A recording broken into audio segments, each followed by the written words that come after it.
Buenas noches, yo les voy a hablar de la sociedad en comandita por acciones. Como su nombre lo indica, el capital de esta sociedad está constituido por acciones formado por los aportes que hacen los socios, en la cual uno de ellos es quien se encarga de administrar toda la sociedad.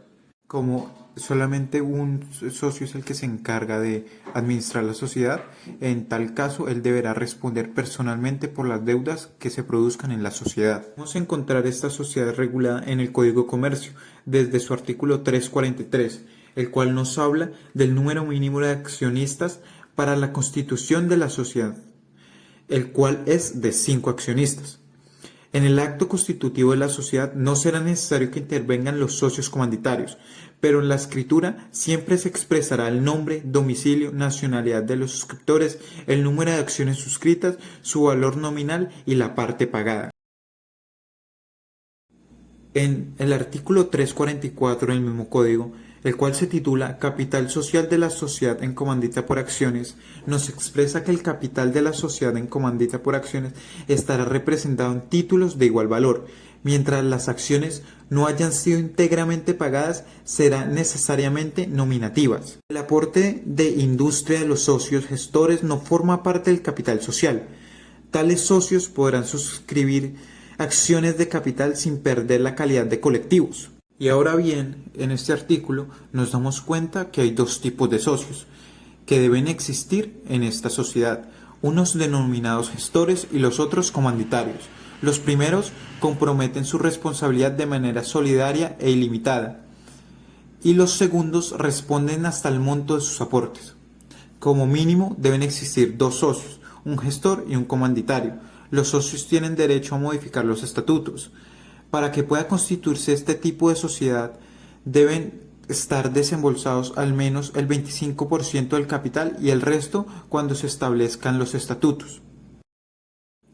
Ahora bien, en el artículo 345, que nos habla de la suscripción y el plazo para el pago de acciones en la sociedad en comandita por acciones, nos expresa que al constituirse la sociedad deberá suscribirse por lo menos el 50% de las acciones en que se divide el capital autorizado y pagarse siquiera la tercera parte del valor de cada acción suscrita.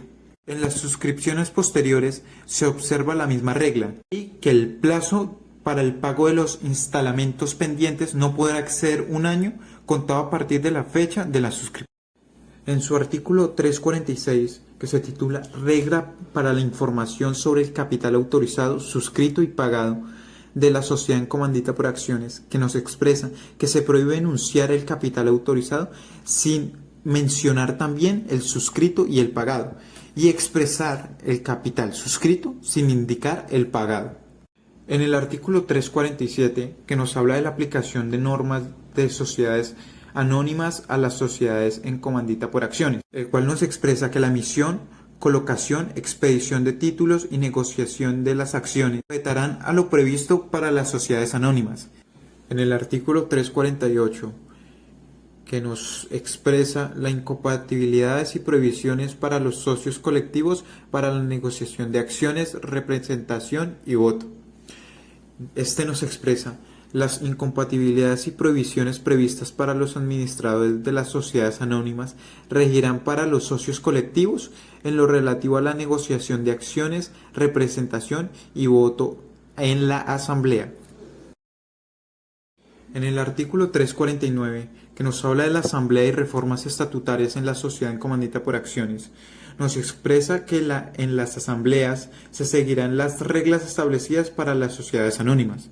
Esto quiere decir que en las reformas estatutarias deberán aprobarse, salvo estipulación en contrario, por unanimidad de los socios colectivos y por mayoría de votos de los accionistas. En el artículo 50, el cual nos habla de la reserva legal en la sociedad comandita por acciones, nos expresa que en esta sociedad se creará una reserva legal que ascenderá por lo menos al 50% del capital suscrito, formado con el 10% de las utilidades liquidadas de cada ejercicio, y que cuando éste llegue a dicho límite o al previsto en los estatutos, pues si éste fuese mayor, la sociedad no tendrá obligación de continuar incrementándolo. En el artículo 351 encontraremos la disolución de la sociedad en comandita por acciones por reducción de patrimonio neto. y este nos expresa que se disolverá cuando ocurran pérdidas que reduzcan el patrimonio neto a menos del 50% del capital suscrito.